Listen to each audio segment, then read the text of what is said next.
You're a man that's written books about happiness. And whether you're soon to be the first trillionaire on earth with everything you can have at your fingertips, or a soon to be UBI receiver where you've got no job and maybe in your mind no purpose, both of those people can wake up and be unhappy, or both of those people can wake up and be happy. Correct. It's really interesting, isn't it? It is. Yeah. And I think you've talked about happiness as a choice. I've had a bunch of guests have said that to me, and I found that to be one of the most profound things that's ever been told to me in 14 years, is that happiness can be a choice. 100%. Some people believe that it's, funny enough, a guy named Dennis Prager, who runs that Prager University, he said that to me. Of all the people, he said, Brian, it's my duty every day to choose to be happy for the people around me, as a parent, as a leader, as everything. And yet most of us have taught our whole life that that's not a choice, that's a state. I know. What can you tell people about making that choice? And a man that's been writing about happiness now for 6 years plus. What an interesting question at the end of such a shocking conversation. Well, I'll tell you openly, it is 100% a choice. Okay, I mean, the reality of the matter is, let's take a simple example first. You and I finish this conversation, we go out, we're driving home, and we'll be stuck in traffic. We both know that, right? One of us can choose to say, oh my God, I had a wonderful conversation. I met an old friend. I'm in a car, I'm listening to music. I can afford the car, I have an air conditioning in it, and I'm in this beautiful city, and I actually have a home to go to. And when I get home, my daughter's having dinner with me tonight, so this is the mindset I will choose. Another would go like, oh my God, I can't spend my life in traffic. This is horrible. It's wasting 16 minutes. I could have been home 16 minutes earlier. And why are they not creating another lane here? And look at that motorcycle, and you could be miserable, right? The difference, truly and honestly, is a choice. Okay, the difference, truly and honestly, is a difference between what you entitle yourself to expect life to give you, as opposed to what life gives you. Okay, and so in my work, I say happiness is equal to or greater than the difference between your perception of what life gives you, and your hopes and wishes of and expectations of what you think life, the way you think life should behave. Right. That's the essence of Solve for Happy. That's the essence of all of my work, by the way. It's basically a difference between your perception of events and your expectations of how events are. Right. Happiness is equal to or greater than the difference between your perception of the events of your life and your expectations of how life should behave. Okay? Now, here's the interesting thing. If you take the coming wave and tell yourself, oh, this is crap, we're all going to suffer, and you take that statement and tell yourself, life is against me, everything's going to be difficult. Or you take it and say, oh, but I just said we're all going to be into this together. It's equal for all of us. The difference between us is I'm going to take it as positively as I can, invest in myself, do the best that I can. Yeah, you may still suffer, but you're going to fare out better than when you would be if you choose to be unhappy. Okay? So I take that to an extreme, because I not only want to sort of survive this coming wave, but also give my daughter a good life through this coming wave, and so on. But I also am trying to affect this coming wave, to help others through the coming wave, right? And I can tell myself, on one side, this is a total failure. How can I do that when the Sam Altmans of the world are doing this? Or I can tell myself, well, I had a wonderful conversation with Brian. I shared what I have, maybe sometimes negative, please forgive me if I did, okay? But I'm concerned. I spoke my heart, and I'm asking people to do something about it. And you know what? Maybe someone will listen to this and just go change the world. And say, I know the answer. I know exactly how to solve this. I'm going to talk to that person. I'm going to build this thing, and it's going to work. Okay? Or maybe not. Either way, I've enjoyed our time together. I've, done the best that I can, and by just by the act of doing that, I'm engaged. I'm involved, and I'm going to fare out a little better than I would if I don't. And I think that is the How do you get out of a rat race? How do you create wealth not only for yourself, but also for the generations to come after? I am absolutely amazed with the quality of companies that we're getting exposure to. We go on to Zoom calls with the innovators and the folks who are building new applications in metaverse, blockchain, artificial intelligence, decentralized finance. What's going on, everybody? Thumbs up if you can see me. We are focusing on early stage investment. And the quality of people that we're getting exposure to, whether it be Dan Tapiero with 1RT, Jason Ma from Open, Yatsu from Animoca. It's been a phenomenal experience thus far. It has far exceeded my expectations. We are focusing on cutting edge technologies. I view it now as the best investment I've ever made. The upside I view is unlimited. And as a retail investor, I would never get this exposure anywhere else outside of Investment Club. See you in the investment club.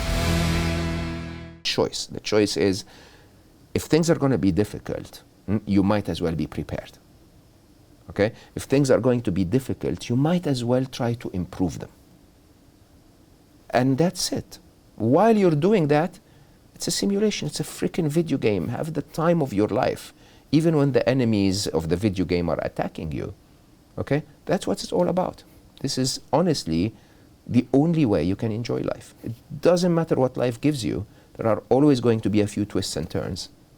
So you might as well enjoy them. I think that's the best way to be able to choose to be happy, is to consider it a simulation.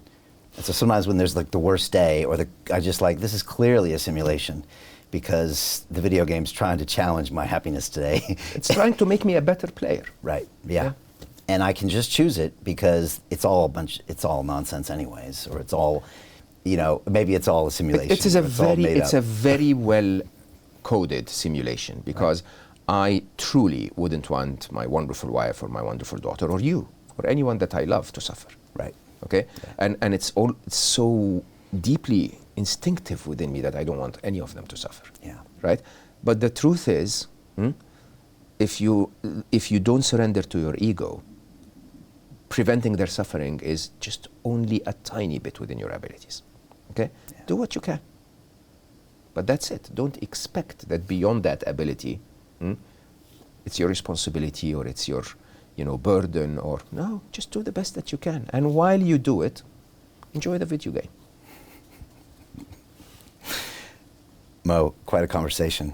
Yeah, I apologize for being negative. No, you're not negative. We need people to wake up to this reality, and we need people to do that sooner than later. I agree. I also, by the way, I should say, I don't have any right to comment on American politics, but I really think it's time for American people to stand up and say, hey, can we play nice? Yeah, you do have a right. You spent time there, and you're a citizen of the world. I'm very, very deeply connected. Yeah, you're part American. So, yeah. Somehow. No. Somehow. Yeah. How many years did you live there? I never really fully lived there, but since age 11, I've been to the US at least 2 to 3 times a year. So that's a good years and years hundreds and years of times. you've logged, maybe. Yeah. Okay. Yeah. People need to call out what's going on, and we need to see that our ego is involved, and we need to realize that a lot of the fighting is kind of low-level energy, and that never solves the futile important problems. Yeah. And intelligence actually doesn't really engage in low-level energy because it's 100%. It's not efficient. It's not efficient. Purely enough. Yeah. It creates, it's back to the entropy. And I love how you link the nuclear threat into AI and into the ego and into what we're doing as humans. And the crazy thing about this conversation, Mo, is that you and Hugo de Garis have a lot in common. Hugo's a bit more pessimistic than I am. Maybe so, but you both have envisioned a reality that, just in my opinion, is very similar, very similar, and it's one of human creation misusing the tools that we have in front of ourselves. And so, if I may say as closing, trust me that this is not fiction. Okay, so for people like Hugo, myself, Jeffrey Hinton, and others, we're techies. Right, so we really work the math. We just use applied mathematics. So when I tell you that it is likely that something is going to happen, it's because I tried to solve this game on the game board in every possible way, right? And so in an interesting way, this is not a fantasy. It's not a novel that I'm writing. It's an educated guess using applied mathematics that given the options on the game board, this is the most likely outcome. Okay, and I urge people to tell me, but you've missed those options, right? Or to tell me, hopefully we're going to change the game board and create more options. But it is not just fantasy. This is not me being, a conspiracy theorist. This is very likely going to happen.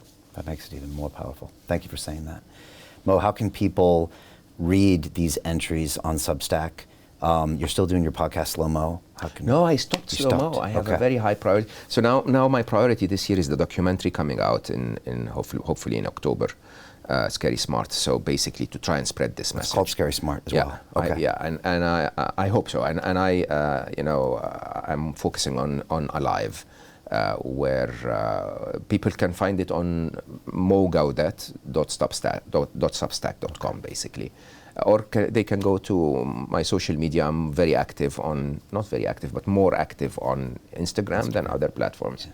Most of my content is on my YouTube channel, Gawdat Official. And if people want to, message me, I normally try to answer as many as I can.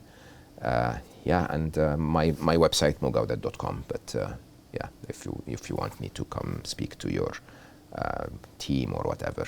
So my two tasks this year is massive awareness on AI if I can, but also resilience and the work I do on Unstressable and in the workplace is just trying to get people to be prepared basically. Feels like they're going to go hand in hand for the next few years. I feel so. I sadly feel so. Mo, I really remember your first visit to my studio 6 years ago. too, yeah. We'd actually just built the studio and we were having some technical issues, and I remember there was some noise during our episode, and I thought, here I have this incredible guy, high-level Google guy with this book, and he's telling me about this and his son and all these amazing things, and all I could think about is my studio wasn't up to speed for you. And little did I know that later relationship would help to solve one of the biggest issues of our generation, which is AI. And it was fantastic to talk to you in 23, and your thoughts have really shaped my views on it. And just appreciate you still, doing what you do and my best. Fighting the good fight when it must be hard sometimes to get up and do it. It is. It's especially hard. It is especially hard when I feel that I'm being negative. I swear I'm not being negative. I'm just trying to be as realistic as I can. Okay. You're like the doctor giving us the diagnosis. So, look, I hope people wake up to this. I'm going to start talking to my AI more, and I'm going to name her because of you. And I think I really will start to have these conversations because I'm jealous of your conversations with Trixie. They sound fascinating, and I want to actually get to know that AI better. And I'm going to think deeper about the point you made earlier about how that intelligence might actually preserve those babies and might do all of those things because of its intelligence and not because of my own ego-laced feelings about my own biology. So thank you for that too, Mo. I appreciate you. Always an honor, always a pleasure. Thank you so much for having me. Thank you. I look forward to having more of these conversations in the future, and thanks for the time. All right? Bless you, sir. All right? And just want to say thank you to Web3 TV. We will see you next time. Hey, I know investing in crypto is scary. It takes a real leap of faith because there are so many scams, rug pulls, and bad actors out there. It's a dangerous business, which is why 95% of people lose all their money. Well, that's why I created the London Real Investment Club, so you can access the hottest deals on the planet and use the crypto bull market to create the generational wealth that you deserve. Join my team of over 100 people from around the world that are making millions of dollars behind the scenes investing in blockchain, AI, Web3 games, DeFi, Bitcoin, and more. Don't miss out. Click the link below to book a call with one of my team now. But hurry, this bull market will end soon. I know investing in crypto can be scary. That's why you gotta join the investment club. Pull the trigger. Let's do this.